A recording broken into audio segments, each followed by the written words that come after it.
Welcome to Introverted Indies. We're here with Nikki Brooke. Would you like to introduce yourself? Hi everyone, I'm Nikki Brooke, as Lydia just said. I write young adult science fiction and fantasy.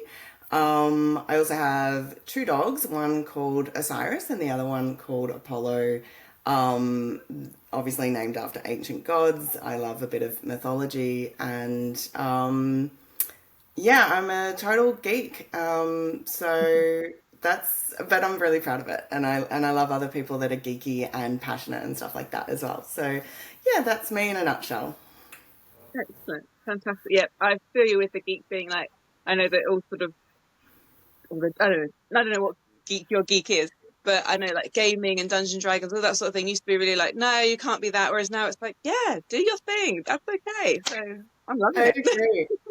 I don't know anybody that plays Dungeons and Dragons, and it really bothers me because I have never played and I really want to play. So, Yeah, yes, I'm like, so anybody out there watching that wants to play Dungeons and Dragons with me, please hit me up. excellent. I've got the box set. I bought it for my husband maybe like 2 years ago. I Yeah. opened the instructions and was like, that is a book in itself. I need like the brain space and the time. So it's still on the shelf. Anyway, tell us about your book, Plaguelands. Sure, I've got it here. So this is Plague Lands. So this is actually my debut novel that only came out in November. So I'm a baby author still at the moment. Um, but Plague Lands is a young adult dystopian.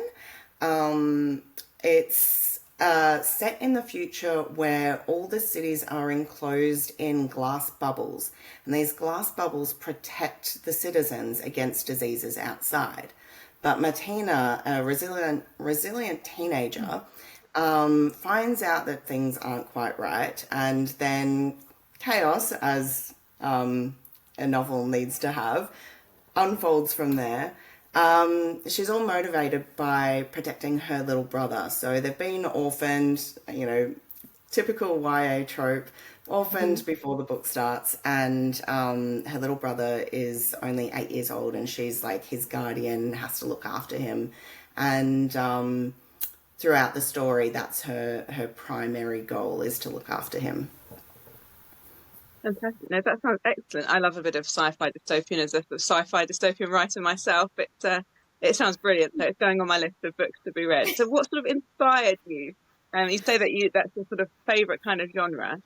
Have you always Yes. sort of wanted to write that sort of thing, or yeah, tell us more. Well, I guess like it's definitely inspired a lot by the Hunger Games. That was probably my first dystopian, like a lot of people. And Martina has my main character. She does have a little bit of similarities to Katniss as well, but she's definitely her own character. She's Colombian and bisexual. I'm bisexual, so that was like really important for me. And yeah, she's a fantastic character. Um, and a lot of people would think that it's inspired by COVID because it's like a disease plague, driven book. But I actually came up with the idea years before COVID. Um, and then COVID happened and we're in lockdowns, and I just saw it as a sign that I had to write this book. And I got lots of inspiration from our experiences, but it Mhm. wasn't what inspired the original concept. Yeah. And that kind of came to me in a roundabout way. And I'm not sure how your ideas get to you, but just random things can pop into my head. But what happened with this book is I was just driving on a Sunday morning when there was hardly anybody around, and I just happened to see this one guy walk across the road, like in a little bit of the distance, but for some reason it was jarring because it'd been so silent and Mhm. tranquil up until that moment. And it got me thinking, what other reasons would it be weird to see somebody outside when you're not expecting them? And that's how I came up with this concept that these people don't go outside of these glass bubbles. And And if they do, they wear hazmat suits. So Mhm. when Martina sees this person outside the bubble, that's when she starts thinking things are not as they seem. So that's in the first chapter. So I'm not giving anything away there. I don't like spoilers. No? But yeah, so that was the inspiration around it. It was just like, what if? And a lot of my writing comes that way. It's like just a random thought will pop into my head, and then I will sort of drill down into it and, Mhm. think, what if, why, how could this situation be different if the world was different and things like that. And yeah, so that That was sounds the really inspiration. exciting. No, it sounds great. Yeah, no, it sounds really, I'm definitely going to be checking that one out for sure. So do you find that you're sort of a note taker? Do you have like a lot of notebooks and things? I mean, I know for me, I'm similar. Like, I have an idea, and my phone is full of like folders and notes and things. Is that sort of Yes. your setup as well? Yes, except that I email myself. So I'm a bit of a weirdo because the most emails I get are from myself. So I don't know why, but the note apps don't work for me. And even though like I've got like I don't even know how many notebooks sitting literally next to me right now. I don't use them for writing. I use them for to-do lists and things like that. Or my taxes, I don't know, other things. And, but yeah, I tried using like notes apps or like Google Docs or something like that on my Mhm. phone, and I would forget about them. But if I emailed myself, I could like file them and come back to them. So I don't know, it works for me. So it's the same, but that's The just how I email. do it. And if I have inspiration in the middle of the night, I love it because I can just go on my phone. I don't have to turn the light on to write something down. So yeah, Yeah, it's always the middle of the night, isn't it? You like wake up, it's like ding, they've got something, and then you can't sleep. So that's it. You have it's to the like, middle of the night or in the shower. yeah, yeah. I always find I'm lying there, and it's like, right, I've got to look at this bright phone, and you're trying to write it down. And in the morning, it's sort of just gobbledygook. You think, great, yeah, Yeah, I kind of curse predictive text in the morning. yeah. It's So you get all sorts of weird like, what things. was that word supposed to say? Yeah. Or I thought it was a I brilliant have idea when I told it. accidentally. Oh, sorry, what was that? No, no, no. So carry on. Sure. I was just going to say I did accidentally email my work email address once instead of my private email, and it was for an adult book that I'm not even planning on writing at this point, but it was rude words in the email. Oh, uh-oh. And is it like monitored by the rest of the sort of workforce? Let's just say I logged on to my work email and deleted it as soon as I realized what I'd written to my work email. But yeah, I'm not even planning on writing that book at this point. Like if I do, it'll be years and years down the track. Yeah. But I've still got to write these notes down just in case. Yeah, I've got a whole file that's just ideas. And it might just be like 2 words. So I think, well, I'll just put it down. You never know.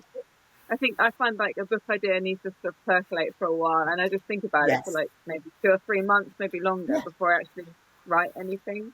So Yeah, I'm exactly the same. Yeah, it's very rare for me to have an idea and start writing immediately. mhm. It does happen, but very, very rarely. Yeah, so I was working on a crime. Well, I've just finished my draft, and it's with beta readers for a crime novel that I've written. But that took a while. I just was like thinking about it. I'm writing other books, but it was just, and then it got to the point where I was like, I've got to write this because it won't leave me alone now. Now's the time. Yes. Get it Yeah. down.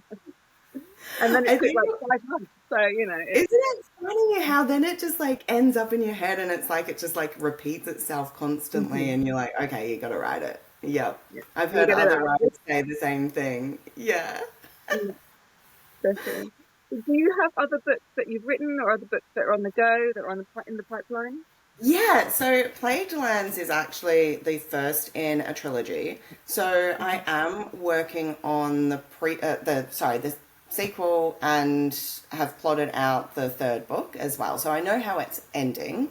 Um, and I'm also writing a prequel novella at the moment as well. So that's just going to be I was originally thinking about 15,000 words, but it's probably going to end up being about 20,000 words. But that's just going to be like a little backstory that, um, yeah, uh, yeah, just a little bit of extra for people that love the books. And because I haven't written book two, I thought that might be a nice little thing to get people still invested in the story. You know, they might forget about it by the time I finish book two. Because also this year I'm planning on releasing another book that I've already written. In fact, I've already written two books in this trilogy. It's called The Hooksian Fox. It's another young adult science fiction, but this is more a space opera. Mhm. And I'll give you the log line because it's fun. It's about two teenage girls that team up despite their differences on an Indiana Jones style treasure hunt across space. Oh, that So, sounds like yeah, yeah. It's like there's a bit of sapphic romance going on there. The main characters are actually inspired a lot by Han Solo and Indiana Jones because I don't know, I just love Harrison Ford and Princess Leia, except they're both women. So there's like a little sapphic romance going on there. And they're just like really fun characters and they're fun to write. So the first book has already gone through like a few competitions and it's done quite well in some competitions, getting like places finalist. So I thought it's a great opportunity to publish that as my second book. So don't know the release date yet because I haven't planned out my year in detail, but that will be coming later this year. So I'm so excited because I can't wait for people to read that one as well because it's much more fun. Plague Lands is more like your traditional dystopian that's, you know, a little bit dark and it's medium paced, medium to fast paced, whereas the Booksy and Fox is really, really fast paced and it's just like sassy and fun and yeah. yeah. Oh, that sounds great. I know sometimes you need to change up. I know with personally, again, with writing the dystopian stuff, sometimes you need to write something more light-hearted because Yeah. everything you write is quite dark, isn't it? Um, Yeah.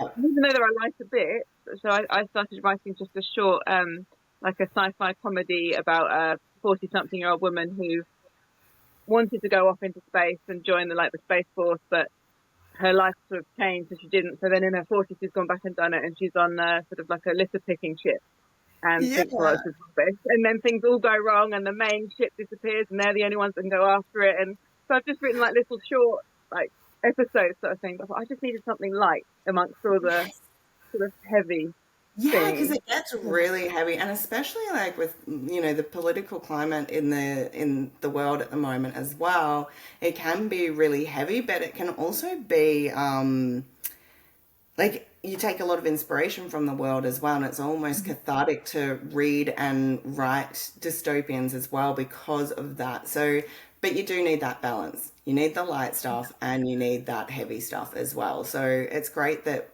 you know, we get that opportunity both as readers and writers that we get to do that. So, but that story sounds like lots of fun. I haven't really gone back to it yet. I've only done like three little bits of it, but I've never really written comedy, and I don't know if I'm actually funny. So that might be.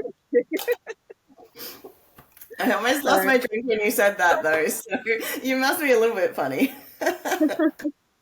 yeah, we'll find Yeah, out. I yeah, think that's the hard thing. yeah. I that was the same when I was writing the Hooksy and Fox, is that I don't really consider myself quite like a humorous person, but I found Mhm. myself laughing at my own writing, and my editors and other people and beta readers and other people have said that they found it funny. So I guess I must be funny, Yeah, but maybe it's just the muses working through me. Who knows? yeah. And I mean, I like the fact you can say and write things that you'd never say or do, or like you can make them be crazy things. So So you're probably like me, where you're not necessarily writing yourself into the stories, because I know some people do that, but I mean, all my characters have a little bit of myself in them, but like they're still different people. They're not me. no, definitely no. I agree. Like I think you always bring a bit of yourself because that's who you know best, isn't it? Yeah. But yeah, I like the fact that my characters can do things I would or say things I'd never say to people. Like in my crime novel, one of the young adults, he swears at people and shouts at his teachers, and I would never have dreamed of doing that. I don't swear personally, so it's, you can make them just totally different. Oh, that's amazing. I love that. Yes, but that is cool how you get to explore that side of things and see how people would react to that as well. Because even though we wouldn't do it ourselves, we can imagine it. We can imagine what these other people would do. And putting your shoes in these characters, that's what we get to do.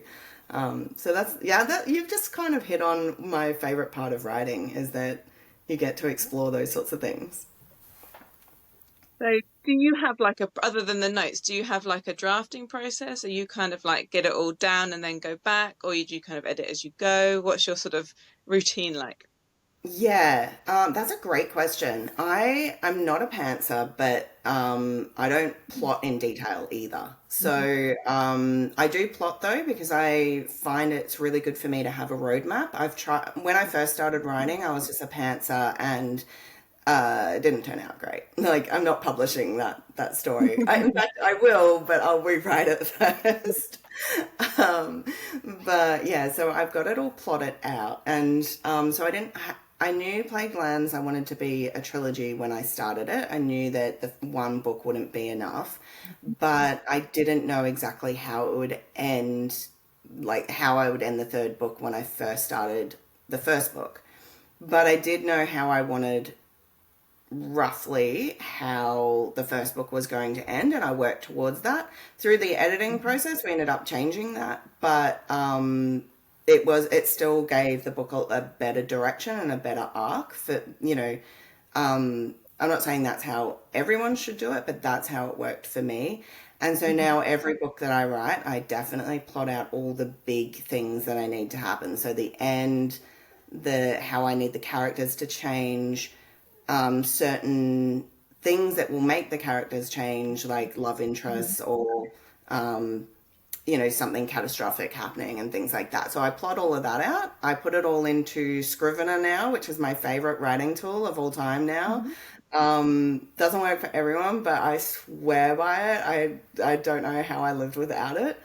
Um, and yeah, and so then I instead of editing as I go, because that was a part of your question, I think, is Yeah. that do I edit as I go?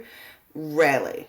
I try to just because I get bogged down if I do that, trying to think of the perfect Mhm. word, and I don't have any flow. I'm not a fast writer either, so um, my best day, I think I've written about 4,000 words in a day, but usually we're talking around 700. Mhm. So it depends on the day as well. But so if I went back and edited while I was doing it, then it would take me years to finish a book. So yeah. So and if I ignore the editing, then I can just keep writing. Like if I'm not obsessing over a certain word, then I can get a better flow and actually get more written. So that is where I'm more likely to get 1,000 or 2,000 words in a day if I'm just like really not stressing about the words I use at all. So yeah. Yeah, I agree. I found I used to have Grammarly on at the same time as I was writing, and I decided no, I needed it off because you go back, keep changing the commas and things like that. It's like, no, do you know what? Just need to get it down, and Yeah, then I you can can go go back into a and turn rabbit that hole. horrible thing on. And then you Because might on your change way that whole out. scene anyway. So it's like, why did you stress over that one sentence when you're changing the whole scene anyway? Yeah. So, but in saying that, I've written a third of the sorry, I keep getting my words mixed up. I'm a writer. I know how to do words. I don't know. I can do words on paper, but not words out loud. That seems to be the thing. Yeah. Um, so the sequel I've written about a third of, and I knew it wasn't quite working. I know it's not terrible, but I know it's not where I want it to be.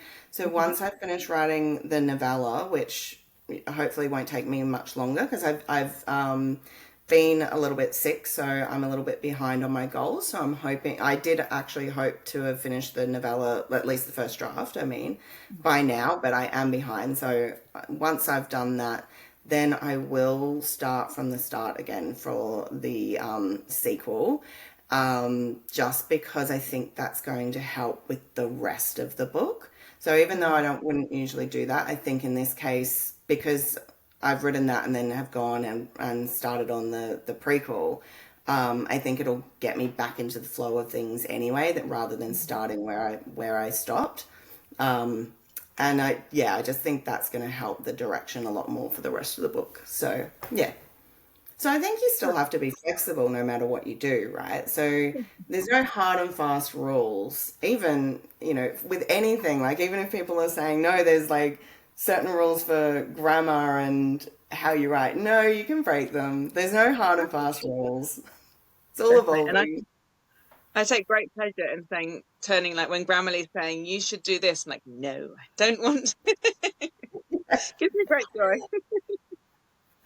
And it's the same with an editor as well. Like, it's great to have a professional editor, and it's really good for them to point out if you've done something that is breaking the rules or they don't think it flows right.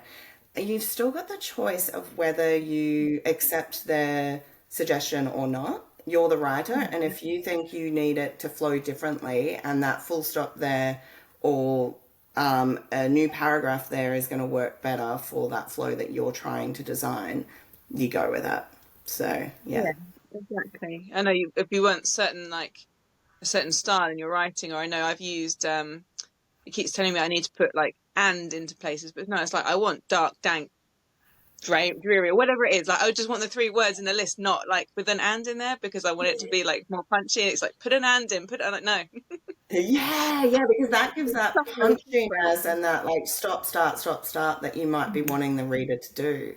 Yeah. So yeah, I definitely think you should get editors, but you also need to make your own call at the end of the day as the author. And Yeah. that's the great thing about being an indie author as well, is you have Mhm. control over that. So, So with yeah. your other books that, I mean, obviously your trilogy, I'm assuming you will do self-publish, but are you going to look into sort of traditional publishing for any other books, or are you staying with the self-publishing route? For these two series that I'm doing, so the Plague Land series and the Hooksy Mhm. and Fox series, I do plan on self-publishing them. Some other ideas down the track, I may approach agents or something, but they're a few years down the track, so I guess I'm Mhm. not worrying about that at the moment. I did try to get both Plague Lands and the Hooksy and Fox traditionally published, and I did get some good interest in them. But at the end of the day, it's just a very competitive environment, Mhm. and it's also a very, very long process. And in the end, I was like, well, I don't want to wait any longer. I want to publish these. So, yeah, um, so I did. And how have you found the self-publishing journey? Have you sort of found it an easy thing to do, or highs, lows? I love the writing side of it, obviously, and because otherwise I wouldn't be a writer. I think we all love the writing side of it. And I also enjoy the editing side of it, which I don't think every author likes that, but I actually really enjoy the editing process. The main thing that I find hard, that also I think even traditionally published authors find hard, is the marketing side of things, is Yeah. getting the book into readers' hands. I mean, I write for other people. I mean, I write stories that I enjoy, but I want other people to enjoy them as well. Some people write for totally for themselves, and that's completely fine. And I kind of wish I was like that, because then I wouldn't care if anybody else reads it. Yeah. But I really want other people to feel emotion when they're reading my stuff. I want it to bring joy and, you know, passion to people. So that means marketing, and I wish I had a marketing degree now. Yeah. So, I feel like you need it, don't you? so I think that's the hardest part with traditionally published. Obviously, they do marketing for you, but a lot of traditionally published authors still have to do a lot of their own marketing as well. So I think it's hard no matter what, and that's certainly one thing that I didn't really expect when I first started writing. I just thought I had to write the books and then they would get published, and then somebody else would do all of that and make sure it sold. So, yeah. Yeah. a lot of authors find that bit the hardest bit, having to push yourself out there. And I think I find the quantity of time I have to spend on social medias or writing newsletters or, all those things, which are fine, but they just suck up a lot of time that I feel like, oh, well, I could be working on my book, or I could be, I have 4 kids, I could be doing a million other things. So, Yeah. yeah, so Yeah. it sucks And up a lot of I time. don't know what it's like for you, but for me, it's not something that necessarily comes all that naturally either. Like, I'm not, yeah, like I said, I'm not trained in it or anything. So it takes that more effort than maybe writing does, because writing is such a passion, whereas I mean, it's still a passion to get my books into readers' hands, which is why I do it, but I don't know anything about the best way to craft a social media post, so it Right. just takes that little bit more effort. Um, but what is rewarding is when you do it and then people reach out to you and they say they love your books, or they love one of your posts. Like, even like, I've had posts where people have written to me and said, "Oh my God, that post meant so much to me." And I hope they then buy my book afterwards. But just even that means a lot to me, and I think I'm doing something right if I've even had like a couple of those messages where people have just appreciated something that I've said online. So yeah, so there's Yeah. definitely rewarding sides of it. Yeah, that means you're connecting, isn't it, with the people that you want to read your book, if you're getting that kind of feedback, which is the aim, isn't it, at the end of the day, to connect with Yeah, readers and yeah, give people something they want to enjoy and to read. And yeah.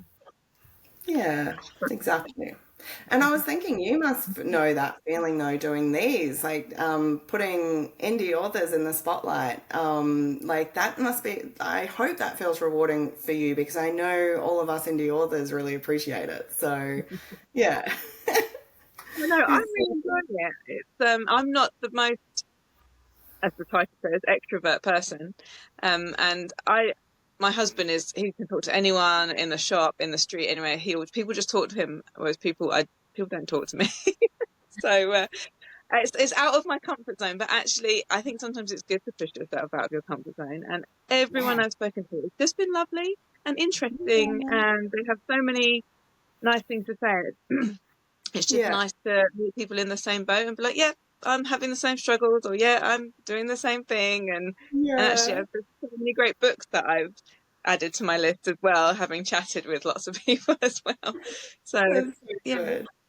it's great. And I know personally how hard it is to get yourself out there. So if we Yeah. can do a little bit of something to help some people, then it's great. Oh, The you're doing a community, all great job. communities now. Thank you. I'm gonna plug people go and watch some of the other interviews, if they haven't already, because yeah, you both of you are doing such a great job at the what are you called, introverted indies? Yeah, Yeah. I feel. I stumbled across that name, sorry.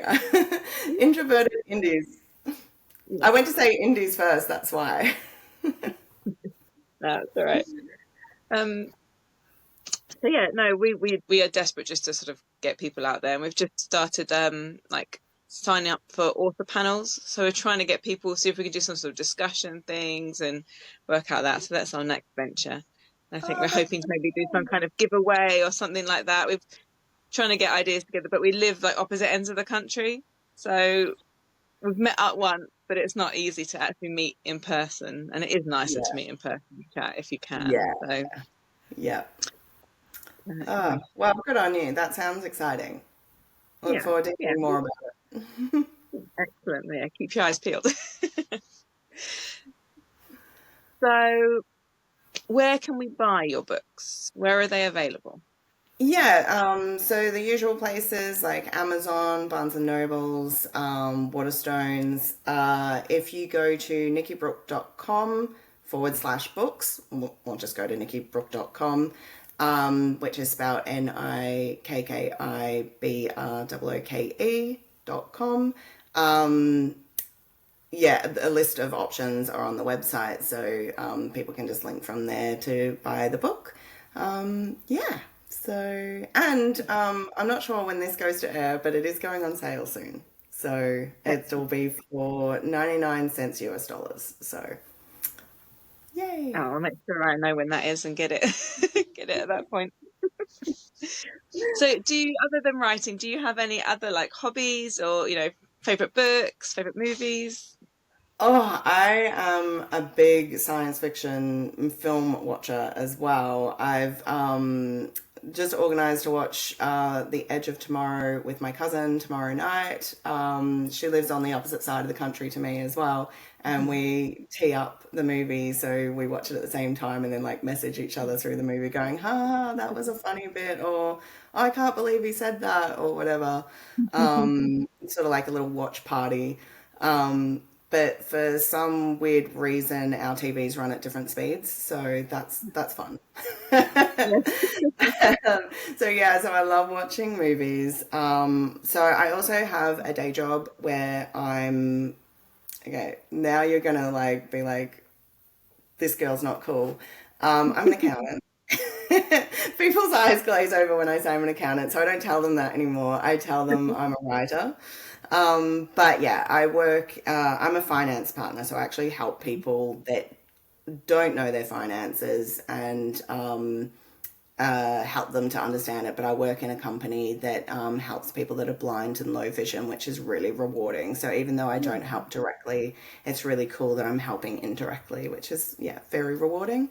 So that takes up a huge amount of my time between writing, marketing, and the day job. And I've got my dogs, and then I chill out with movies, and I love traveling. So every year I try to do a trip overseas, and I'm way overdue to come back to England. I lived there for 4 years, but I think it's been 12 years since I was there last. So Bit of a that's a long very time. long Whereabouts time. were you? I was in London, in East London. Oh. Yeah, yeah, and I miss those days. It was lots of fun. Yeah, I'm about an hour from London if you go down south. So yeah, well, probably not even that. I think probably an hour in the car, but on the train it's not very far at all. So Ah, yeah. nice. Ah. Yeah. Oh, well, next time I'm over there, no, we'll have to hang out, Yeah, talk no, books. no, for sure. That'd be good. So Yeah, how do every you, Christmas time, I always miss London like so much because we have warm Christmases here in Melbourne, and even though I grew up with the warm Christmases, I don't know, like obviously with all the movies and everything's where they're and like even Christmas cards have snow on them and it's all winter. It just seems right to have Christmas at winter time. So like my first yeah. Christmas in the UK just was like super magical. So every year at Christmas time, I just like feel really homesick for London. So even though I Yeah, grew up here in Melbourne. yeah. Yeah, we've got my husband's got cousins who are in Australia, and if they come over they often stay with us, and we had some snow when they were here, and they're just like, "Oh, it's amazing." And it was like a dusting, literally a dusting, but they're like, "We've never seen That it would be before." me. That would be me. I remember the first time it snowed when I was living in London and I was skipping down the street, like literally skipping, like a grown adult skipping down the street. And then I almost slipped over, so I stopped doing that. But I'd probably do it again if it snowed next time I'm there. So yeah. Yeah. I think even over here when we see snow, everyone's like, "Wow!" Well, down where we are because it's warmer down Yeah. here, not warm, but we don't get the snow like up north. Even my No. kids were just, "It's snow! Wow, is school going to be shut?" I was like, "No, school won't be shut. Sorry, guys. It'll be gone in half an Yeah, it hour." was definitely a big deal to the other like the locals when I was there still. It was definitely still a big deal, but you could tell the expats. Like no Londoners skipping down the street like I was. Everyone just wants They were it like, smarter "Oh, than me. okay." Sorry, I'm embarrassed now. No, no, no, don't be. I still love a bit of snow. So I'm always hoping. I work in a school, so I'm always hoping that school will be shut if we get snow. So, That's fair. so in your sort of day, where do you fit writing in? If you sort of work and you have other things around, are you like an evening person or a morning kind of writer? I am better in the mornings. I do like to do like okay, so if I'm trying to smash out a huge amount in a short period of time, I try to write for 20 minutes every day. Mhm. So on my work days, I'll do 20 minutes before I start my work day. I work from home most of the time, so it's easier. If I'm working in the office, it's a bit harder to do that, and I Mhm. don't usually write if I'm working in the office. But yeah, so I do like a 20-minute stint where I'm not allowed to look at my phone, I'm not allowed to do any research. I'm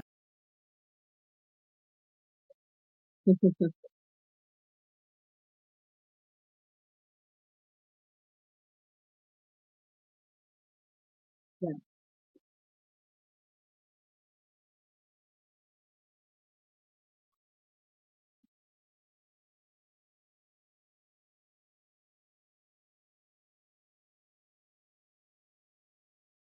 Mhm.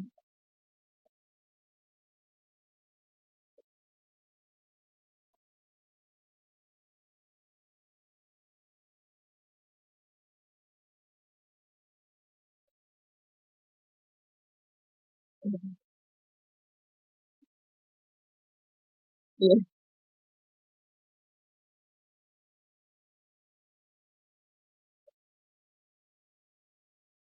Mhm.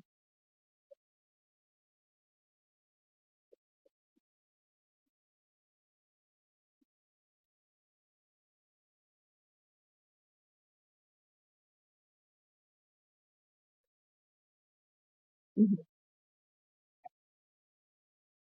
Yeah.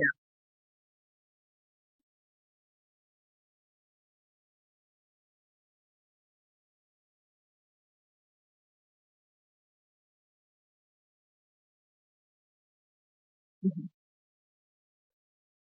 Yeah. Evenings are hard. Yeah, no, I find evenings are hard, especially if I've been at work all day. I then don't want to. I find it hard to switch into that mode. Mhm.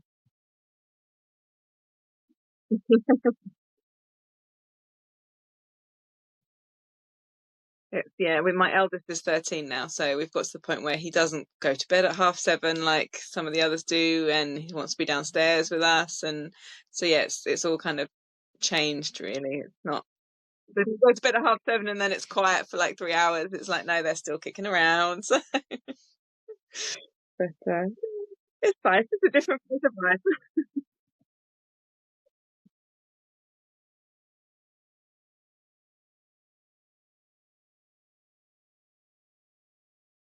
Mhm. When I buy your book, I'll have to pass it on to my eldest as well. So if he trying to get like reading, but yeah, yeah. So yeah, he'll be 14 this year. So. Mhm.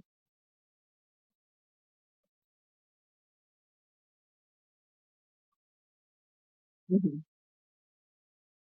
Yeah, well, he got into the Hunger Games. He's read all of those and things, so he likes that sort of thing.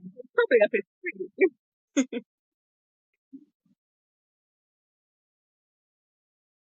I said to him he can, but he read a bit and then was like, "Oh, he's a typical 13-year-old boy. I'd like him to read, so he doesn't want to read, and he'd rather read like really easy books for like 10-year-olds because it's easy and it's like a comforting read." And I'm like, "No, there are so many good books. Please branch out. Please read something other than David Walliams. Like, come on." But I also don't want to make him not read. Like, I don't want to push him to read and then him be like, "Well, no, I'm not going to read at all." So. Mhm.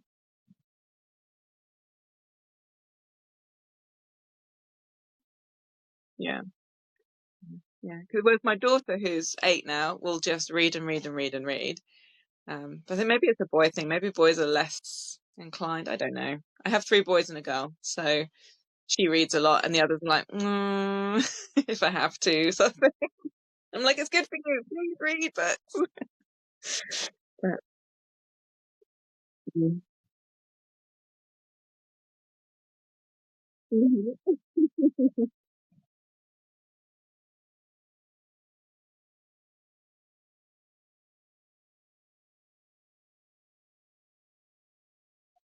Yeah, I know. And that's awesome that you can like gift it to her and be like, look, I wrote this. This is enjoy. That's cool, isn't it? Well, I think it's cool. Yeah. Excellent. Brilliant. So, do you, while we just sort of wrap up, do you have like a newsletter or anything that people could sign up to? And then we can put all the links to everything in the sort of description of this video. But do you want to just give it to people?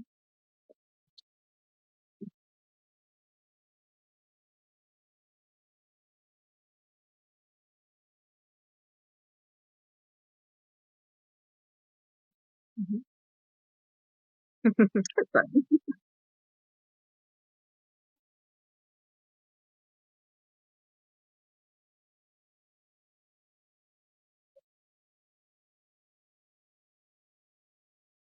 Yeah.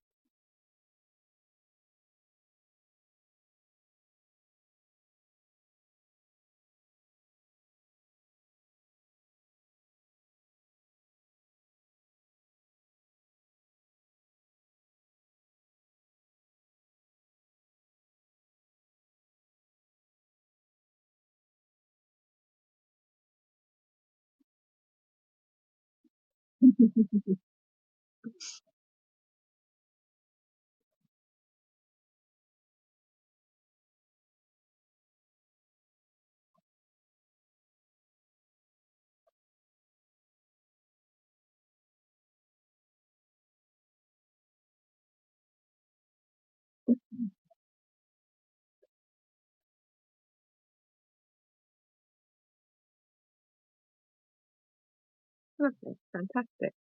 Super. Well, it's been really great chatting with you, Nikki, and I hope that you've had a nice time as well. And yeah, it's been lovely to have you.